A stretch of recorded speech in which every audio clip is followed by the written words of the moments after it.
like that, like 10 years from now, when something happened again. Oh, remember that girl Ashley Elkins was never found? They was digging in the garbage can for her and all like Zion, whatever that was. They didn't find her body. A mother of two left her house on Thursday morning to run a simple errand. She never made it back home. Her phone was on. It was ringing. No one picked up. Give me that. My phone was dead. She ain't calling back at all. And her phone is ringing.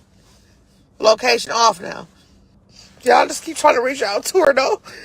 She trying to reach out to Ashley. Like her Facebook, she ain't post nothing all day. She used to post something, so she ain't post nothing.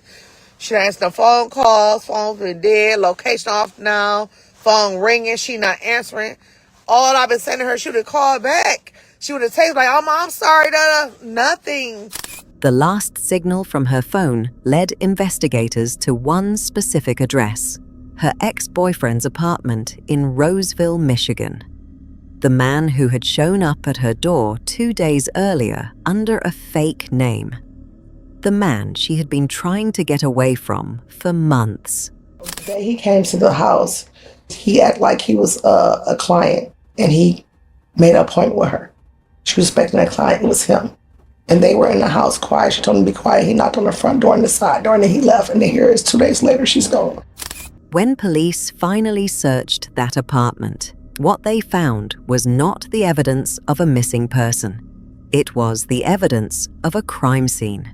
A dumpster hauled away, a car abandoned miles from the scene, and a search history on his devices that nobody runs unless they already know exactly what they did. DeAndre Booker was arrested. Ashley Elkins was still missing, and the worst part, she saw it coming. Yeah, it's been 3 days. 3 days.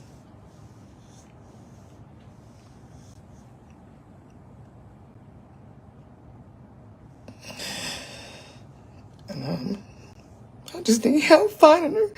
I just feel like I'm not having enough help.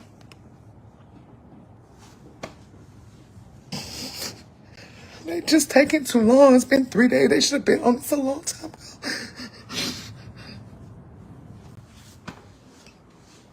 I need help, y'all. I need help. I need people come and help and search and all the phone calls and all the leads. And I think y'all, it just ain't fast enough. It's been 3 days. It's been too long.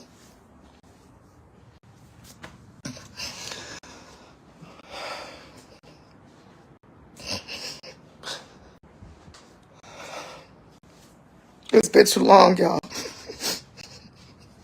I just feel like they're not doing enough. Y'all just keep posting. Keep sharing. Just keep posting, keep sharing. All right. Here we deliver clear, factual, and up-to-date true crime stories. Subscribe and turn on notifications to stay informed on the latest cases and investigations. Ashley Elkins was a 30-year-old licensed hairstylist living in Warren, Michigan. She was the mother of 2 boys, ages 7 and 10. She operated a home salon on Knox Avenue in Warren, building a loyal clientele through her work. She was also the eldest child in her family, described by those close to her as someone others relied on for stability and guidance. Ashley attended Warren Mott High School before completing cosmetology school and earning her license. She ran her business from home, which was both practical and personal. It allowed her to be present for her children while maintaining her career. She had recently expanded to a booth on 8 Mile Road as well. She was not someone who dropped out of contact. Her family described a consistent pattern of communication. Daily calls, check-ins, text exchanges. She had 2 sons who she spoke to regularly. Her mother, Monica Elkin, described Ashley as a person who would never let her phone go unanswered for long, and who would never go days without contacting her family. That communication pattern is what made January 2nd, 2025 immediately alarming. At approximately 8:30 in the morning, Ashley Elkins left her home on Knox Avenue in Warren, Michigan. She told her family she was running errands, which included a trip to a beauty supply store. That was the last time anyone in her family saw her in person. Her mother, Monica, arrived at Ashley's house roughly 10 minutes after she left, around 8:40 a.m. Monica attempted to FaceTime Ashley not long after. Ashley did not answer. This was immediately out of character. Monica texted her at 9:06 a.m. and received no response. Ashley's phone then went to voicemail repeatedly, and when her family attempted to track her location using the Find My feature on her iPhone, her location sharing had been turned off. Her phone had been ringing. It was not dead, it was not off, but no one was answering. The location was disabled.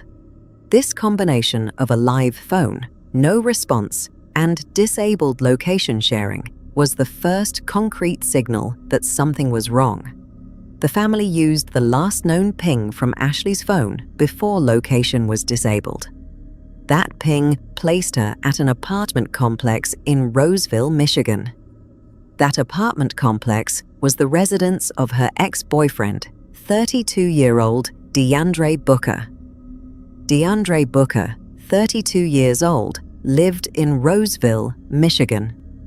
He had been in a relationship with Ashley Elkins, but the two had broken up in September 2024. According to Ashley's family and people who knew them both, the relationship had initially appeared stable and serious. DeAndre had been integrated into Ashley's family, present at gatherings, around her children, involved in her personal life. Her family described him as someone they trusted and welcomed. However, DeAndre had a documented history that's not fully known to Ashley's family during the relationship. He had served in the U.S. Army and was less than honorably discharged. During his military service, he faced charges including larceny of private property and possession of fraudulent identification documents. In 2017, he was also charged with desertion, going absent without leave, AWOL, from his post. He was not dishonorably discharged, but his separation from the military was classified as less than honorable. After the breakup in September 2024, DeAndre did not accept the end of the relationship. What followed over the next several months was a documented pattern of stalking and harassment. After Ashley ended the relationship, DeAndre began exhibiting behavior that, in hindsight, formed a clear escalation pattern. He had reportedly gone through her phone during the relationship, expressing jealousy over her male clients who came to the house for hair services.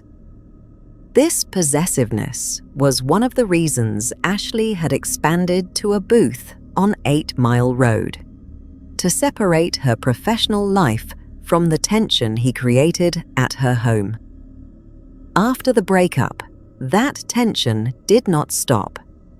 People close to Ashley reported that a car was frequently seen following her. On at least one occasion, DeAndre attempted to book an appointment with Ashley through her website under a false name. Ashley discovered the ruse when she recognized something about the booking that didn't add up. She called DeAndre, and he admitted he had made the fake appointment because he wanted to see her. DeAndre also maintained multiple Facebook accounts, reportedly 6 or 7 separate pages, with overlapping connections. The same small group of accounts would consistently interact with his posts, which raised suspicion among those monitoring his activity. This multi-account behavior was consistent with someone managing an online presence under false identities, which fit his known history of using fraudulent identification. 2 days before Ashley disappeared, DeAndre showed up at her house in Warren. He arrived under the pretense of being a hair client, knocking on both the front door and the side door. Ashley was home. She recognized the situation for what it was and told people inside the house to stay quiet. The day he came to the house, he acted like he was a client, and he made an appointment with her. She was expecting a client. It was him. And they were in the house quiet. She told him to be quiet. He knocked on the front door and the side door, and then he left. And then here it is 2 days later, she's gone. DeAndre left after receiving no response. 2 days after that visit, Ashley was gone. When Ashley's family was unable to reach her throughout January 2nd and into the following days, they reported her missing to authorities. The last known location of her phone, DeAndre's apartment complex in Roseville, was a key piece of information from the start. On January 7th, 2025, 5 days after Ashley disappeared, investigators located her gray 2009 Chevrolet Malibu. The vehicle was found a few miles from DeAndre's apartment complex in Roseville. The car being abandoned near his residence significantly tightened the focus of the investigation. That same day, Michigan State Police and forensics teams executed a search warrant at DeAndre Booker's apartment in Roseville. The search of his residence was extensive. Investigators collected several items of evidence. Among the most significant findings were digital records, internet search history on devices connected to DeAndre that included the following queries: Is blood traceable? How to beat a polygraph? Fastest routes from Flint to Ohio? What to do on the run? Deleting Google history. These searches were accessed during a period after the events believed to involve Ashley's disappearance. The searches indicated that DeAndre had been preparing for law enforcement scrutiny and potentially planning to flee the state. In addition to the digital evidence, investigators also found physical evidence at the apartment. A dumpster at the complex was flagged as significant. It was wrapped in crime scene tape and towed away for analysis. Evidence found both inside the apartment and within the dumpster pointed to foul play.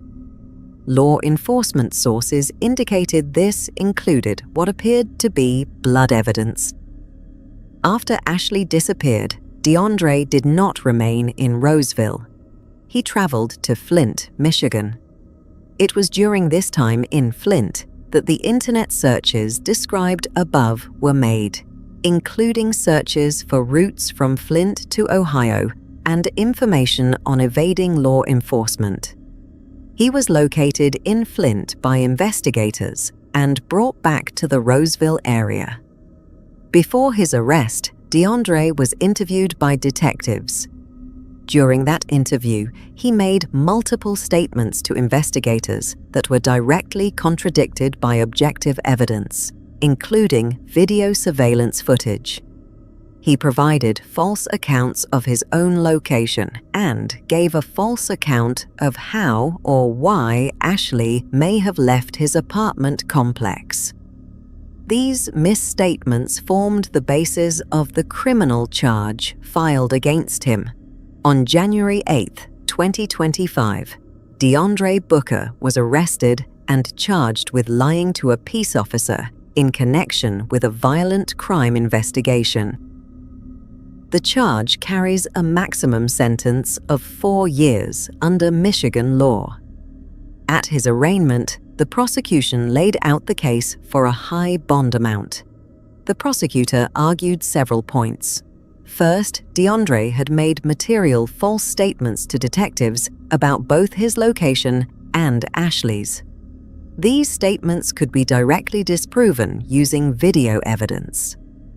Second, his military history demonstrated a documented willingness to flee.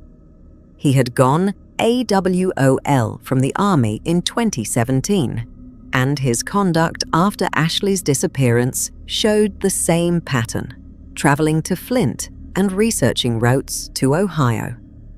Third, the underlying matter, though not the specific charge, involved what investigators described as a violent crime.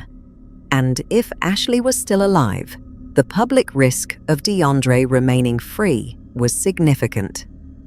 The prosecution requested a $500,000 cash bond with no 10% option and a GPS tether as a condition of any release.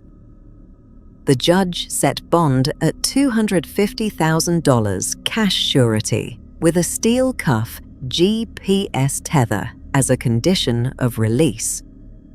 A probable cause conference was scheduled for January 22, 2025, and an examination date was set for January 29, 2025. Following the evidence collected from the dumpster at DeAndre's apartment complex, investigators turned their attention to the Pine Tree Acres landfill in Lenox Township. The working theory was that evidence, or Ashley's remains, may have been transported there via the waste removal chain. Law enforcement, including dozens of officers and volunteers, conducted a grid search of the landfill over multiple days in freezing temperatures. The terrain presented serious challenges. The trash was densely compacted, making movement across the surface difficult. Well, we got some objects we are taking back for processing. We're not sure if they're related to the case or not, so we got to do some more work on that. I think we're in the right spot. We just got more work ahead of us. Bulldozers were used to move sections of waste, and officers followed on foot to search manually. The search extended for at least 4 days of active searching. Crews from multiple states, including volunteers from Canada and Ohio, joined the effort at various points. At the end of each day, investigators confirmed they were not stopping and would return the following morning. The family was kept informed. At one point, law enforcement met directly with Ashley's family and informed them that based on the evidence collected, investigators believed Ashley had been murdered at DeAndre's apartment, with the likely timeframe being late Thursday night into early Friday morning, meaning the night of January 2nd into January 3rd, 2025. Chief Berlin, and we met with multiple deputy chief, and they gave us an update on what was found yesterday. What they indicated was there was substantial evidence collected at the home of the ex-boyfriend. They also indicated that based upon that evidence, that Ashley was murdered. They don't have her body at this time. They do have good leads on where her body is. They have a strong suspicion of where she may be. The boys, 10, 7 years old, Yes. won't have a mom anymore. No, they won't. What happens next for them? It's going to take a lot of family. Everyone here is going to take the love and support of the family. They do have their father. They have grandparents. Everyone's going to embrace them and support them. That's actually starting now. The healing starts now. By the time of DeAndre's arrest and the ongoing landfill search, the evidentiary picture was substantial, even though Ashley had not yet been found. Physical evidence at the apartment pointed to violence having occurred there. The dumpster was treated as a critical piece, suggesting an attempt to dispose of evidence after the fact. The vehicle, Ashley's Malibu, being located close to the apartment complex but away from it suggested it had been moved post-incident. The digital evidence, the internet searches for blood traceability, polygraph evasion, and escape routes pointed directly to consciousness of guilt. These were not casual searches. They were conducted in a specific order, in a specific time frame, by someone who had traveled from the scene and was researching how not to be caught. DeAndre's false statements to investigators, which could be refuted by surveillance video, added a direct obstruction element to the case. Prosecutors stated openly that they expected the charges to be enhanced as more evidence was processed. The lying to a peace officer charge was described explicitly as a starting point, not an end point. The visit DeAndre made to Ashley's home 2 days before her disappearance deserves specific attention because it demonstrates premeditation in a clear way. DeAndre did not knock on Ashley's door as himself. He booked an appointment on her website under a fake name, posing as a client. He then arrived at her home. He knocked on the front door. He knocked on the side door. He received no response because Ashley recognized the situation and told people inside to be quiet. He left. This was not an impulsive decision. DeAndre researched her schedule, used a false identity to book a slot, drove to her home, and attempted to gain access through 2 entry points. When he failed, he left. 2 days later, Ashley was gone. The prosecutors described the act as premeditated and stated they would seek to enhance the charges to reflect that classification once the evidentiary record was complete. The use of a fake name to gain access to Ashley's home, followed by her disappearance 2 days later, supported the argument that the events of January 2nd were planned, not spontaneous. Looking at the full timeline of DeAndre Booker's behavior from the end of the relationship in September 2024 through January 2025, a clear pattern emerges. September 2024, relationship ends. DeAndre does not accept the termination. October through December 2024, reported stalking behavior begins. A car is seen following Ashley. DeAndre creates and operates multiple Facebook accounts. He books a fake appointment and admits to it when confronted. December 31st, 2024/early January 2025. Ashley is at home for the holidays. She cooks for New Year's Eve. Her family describes her as in good spirits, not in any distress, focused on her children and her work. December 31st or early January 2025, DeAndre visits Ashley's home under a false name. She does not let him in. January 2nd, 2025, 8:30 a.m. Ashley leaves home to run errands. Her phone is last pinged at DeAndre's apartment complex in Roseville. She is never seen again. January 2nd through January 7th. Ashley's family files a missing persons report. The search for her intensifies. January 7th, 2025. Ashley's car is found near DeAndre's complex. His apartment is searched. Evidence collected includes apparent blood evidence, dumpster contents, and digital search history. January 8th, 2025.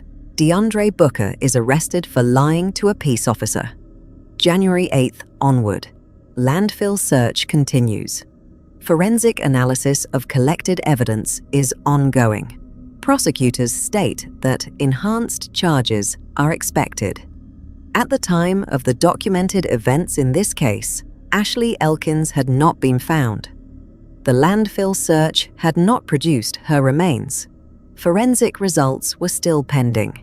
DeAndre Booker was in custody on the lying to a peace officer charge, held on a $250,000 cash bond with GPS monitoring required if released. Enhanced charges, expected to include murder, were described by prosecutors as forthcoming once the full evidentiary picture was assembled. Investigators from both the Warren Police Department and Roseville Police Department were involved, with Michigan State Police Forensics contributing to the search and processing of the apartment. The case was described by law enforcement as one where they were confident in the direction of the evidence and where the charge filed was a first step rather than the final one. The Ashley Elkins case is a documented example of how stalking escalates and how warning signs, even when recognized, do not always prevent tragedy. Ashley identified DeAndre's fake appointment. She told her family. She stayed quiet when he came to her door. She took precautions by moving her client work to a booth away from her home to reduce conflict. None of it was enough. The case also illustrates the difficulty families face in the immediate aftermath of a disappearance. The pace of investigation does not match the urgency felt by those who know the missing person best. Ashley's mother described not knowing what day it was, not sleeping, waiting for something to change. The family was informed of investigators' conclusions before Ashley was even found. The evidence trail in this case, digital, physical, and behavioral, is extensive. The prosecution's stated position was that the lying to a peace officer charge was a placeholder, while forensics caught up with what investigators already believed happened. The premeditation argument rested on a clear foundation: a fake appointment, a visit to the door, and then, 2 days later, Ashley left her house and never came back. DeAndre Booker searched for how to make blood untraceable. He searched for how to beat a polygraph. He drove to another city and looked up how to get to Ohio. He deleted his search history. And then he was arrested. The case against him, even at its early stage, was built on his own words and his own search history as much as on anything else. Ashley Elkins was 30 years old. She had 2 sons. She ran her own business. She cooked for her family on New Year's Eve. She left the house on a Thursday morning to go to a beauty supply store. That is the last confirmed fact about her movements. Everything after that is evidence of what someone else did. Thanks for watching. Did you find this case informative? If you want more true crime stories, don't forget to subscribe and turn on notifications.